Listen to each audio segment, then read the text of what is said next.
대학신문의 기자들을 직접 만나볼 수 있는 생생한 현장감이 살아있는 코너죠. 24시 초대석에서 오늘 만나볼 기자는 한성대 신문의 박희연 기자입니다. 인사 나눠볼게요. 반갑습니다. 네, 안녕하세요. 네, 기자님, 우리 시청자 여러분께도 인사해 주실까요? 네, 안녕하세요. 저는 한성대 신문사 박희연 기자라고 합니다. 네, 오늘 박 기자가 직접 소개해 주실 오늘의 기사는요. 제목이 코로나19 칼바람 청년에게 더 가혹했다입니다. 제목을 보니까 청년들에게 코로나19가 미친 영향을 짚은 기사인 것 같은데요. 제가 먼저 한 줄 읽어볼게요. 코로나 바이러스 감염증 19의 여파로 21년 만에 취업자가 가장 큰 폭으로 감소하면서 고용시장이 휘청거리고 있다. 자, 그럼 지금부터 박희연 기자와 이야기 나눠보도록 하겠습니다. 먼저 어떤 내용의 기사인지 기획 의도부터 여쭤볼게요. 네, 코로나19의 여파로 20대 청년층이 심각한 취업난을 겪고 있다는 내용의 기사입니다. 특히 이번 사태로 청년들에게 나쁜 근로 환경이나 낮은 급여 등의 부정적인 영향이 오래 지속될 것으로 전망되기 때문에 이를 해결할 대책을 함께 고민하고자 기획하게 됐습니다. 네, 기사 내용 본격적으로 다뤄보기 전에 그래프가 상당히 눈에 띄는데요. 먼저 20대 취업자 수 변화에 대한 그래프가 있어요. 이번 코로나 사태로 인해서 취업자 수가 정말로 많이 줄었나요? 네, 실제로 통계청이 발표한 2020년 4월 고용 동향에 따르면 지난달 취업자 수는 2,656만 2천 명으로 전년 동기 대비 47만 6천 명이 감소한 상태입니다. 또한 모든 연령대 가운데 20대 청년층의 피해가 가장 컸는데요. 청년층에 해당하는 15세에서 29세 취업자는 전년 동월 대비 24만 5천 명이 감소한 365만 3천 명을 기록했습니다.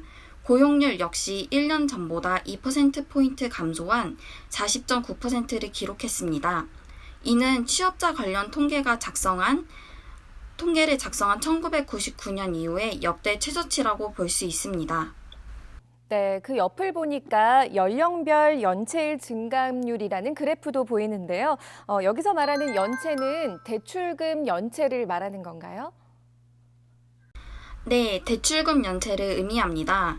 20대 1인당 평균 대출액은 630만 원으로 전월 대비 2.61% 증가했는데요. 지난 2월 9만 4,450원이던 20대 1인당 연체액은 4월에 이르러 10만 630원으로 6.54% 늘어났습니다. 전체 평균 연체액 증가율인 3.15%보다 높은 수치를 기록한 것입니다.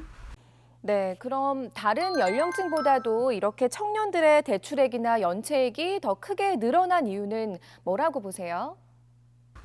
이 현상에 대해서 김정호 아주대 경제학과 교수님은 다른 연령층에 비해서 쌓아둔 자산이 적은 20대 청년들이 엎친 데 덮친 격으로 고용 여건도 좋아지지 않자 급격한 소득 감소를 경험하게 되면서 일어나는 현상이라고 설명하셨습니다. 네, 그렇군요. 그럼 지금부터는 기사 내용으로 좀 더 들어가 보도록 하겠습니다.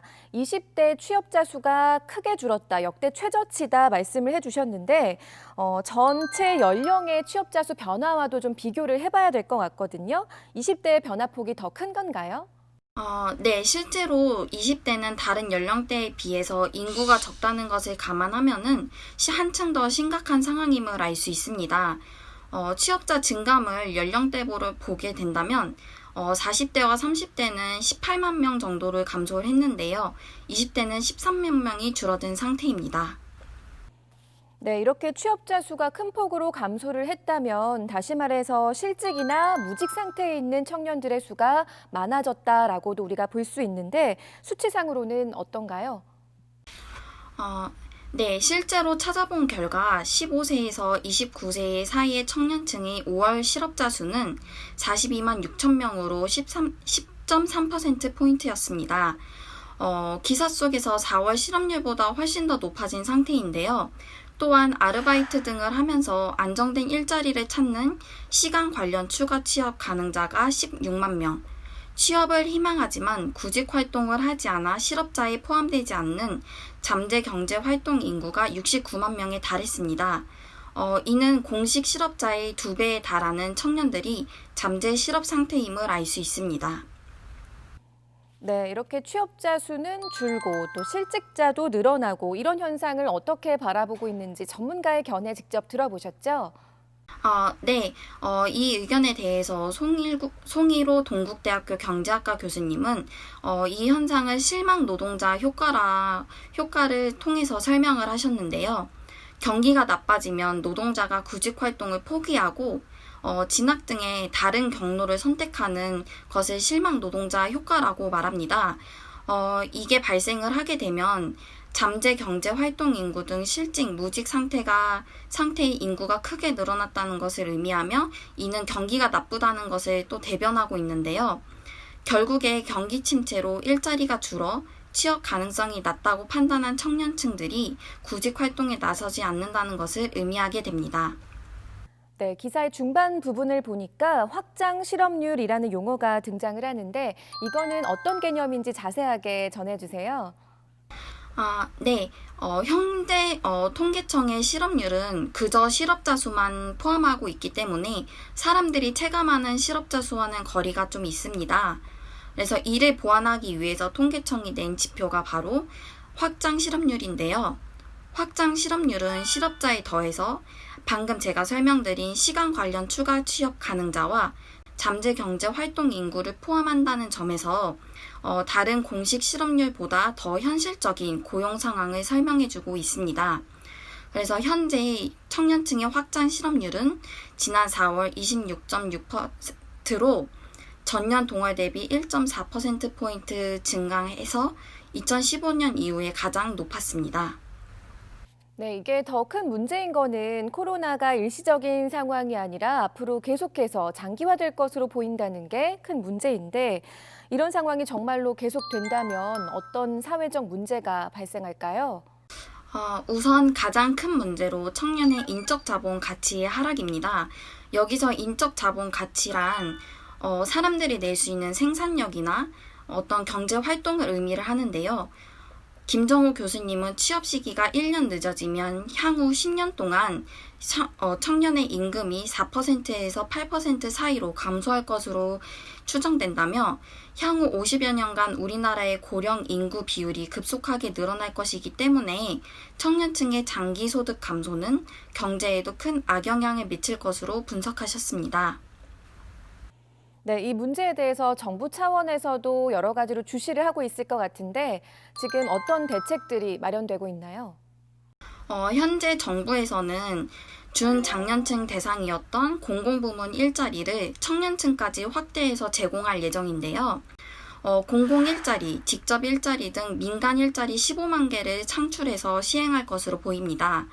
또한 청년을 채용한 특별 고용 지원 업종의 중소, 중견 기업에 1인당 최대 100만 원씩 6개월간 보조금을 매달 지원키로 했는데요. 이 외에도 각종 시장 진입 규제 및 기업 비용, 행정 부담 등을 완화할 예정이라고 들었습니다. 네, 정부에서도 이런 정책들을 마련하고 있지만 비판론도 제기가 될 것 같거든요. 어떤 점이 한계점으로 지적되고 있나요? 우선 가장 큰 한계점으로는 이 시행되는 정책들이 단기적이라는 것입니다. 이번 정부의 정책은 사실상 그래서 임시 방편일 뿐이라는 한계점이 존재하는데요. 일명 티슈 인턴을 양상을 하는 단기 일자리 중심이기 때문에 청년들의 취업난을 근본적으로 해결하기에는 어렵다는 의견들이 많았습니다. 네, 그렇다면 근본적인 대책과 노력들이 좀 마련이 돼야 될 것 같은데 전문가들은 어떤 의견 제시하고 있나요? 근본적으로 정부의 단기적인 정책이 아닌 좋은 일자리를 조성하기 위한 노력이 필요하다고 보이는데요.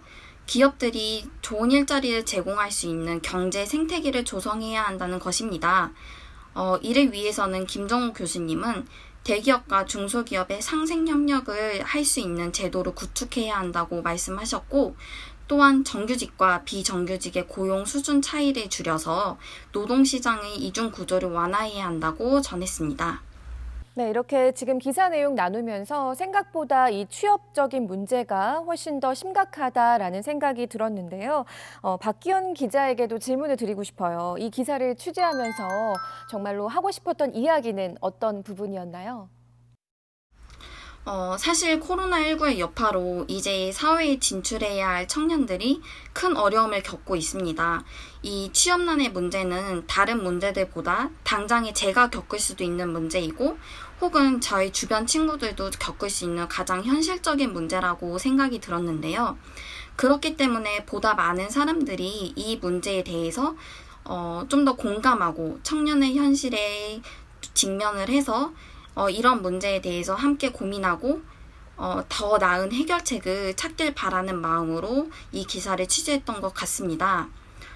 현재 청년층은 사실상 사회 안전망의 어떤 사각지대에 놓여 있다라고 말을 할 수 있는데요. 청년에게 진정 필요한 것은 경력 개발을 위한 제대로 된 교육과 훈련 인프라 지원 정책 등이 가장 필요하다고 생각이 됩니다. 그래서 단기 정책도 물론 중요하지만 좀 더 근본적인 정책도 마련되길 바라는 마음입니다. 네, 또 한 명의 청년이기 때문에 더 많이 공감이 되지 않았을까 하는 생각이 들고요. 저희 대학 24시 프로그램 첫 출연이신데요. 매번 이렇게 취재를 하는 입장에서 오늘은 또 인터뷰를 당하셨잖아요. 그래서 출연 소감도 마지막으로 부탁드릴게요. 처음에 이 출연을 결심을 하면서 굉장히 많이 떨렸고 준비하면서 제가 어떤 내용을 어떻게 의미 있게 전달할 수 있을까라는 거에 대해서 굉장히 많은 고민을 했었습니다. 그런데 되게 긴장감을 많이 풀어주시는 것 같기도 하고 하면서 편안한 마음으로 인터뷰 응할 수 있어서 정말 기쁘고 재밌는 경험이었다고 생각이 듭니다. 네, 오늘 의미 있는 부분에 대해서 함께 짚어보고 얘기 나눌 수 있어서 저희도 너무 즐거웠고요. 다음에도 또 좋은 기사로 다시 한번 뵙기를 바라겠습니다. 오늘 말씀 고맙습니다. 네, 감사합니다. 네, 모두 함께 길을 찾고 또 관심을 기울여야 할 문제라는 생각이 드네요. 자, 오늘은 한성대 박현 기자와 함께했습니다.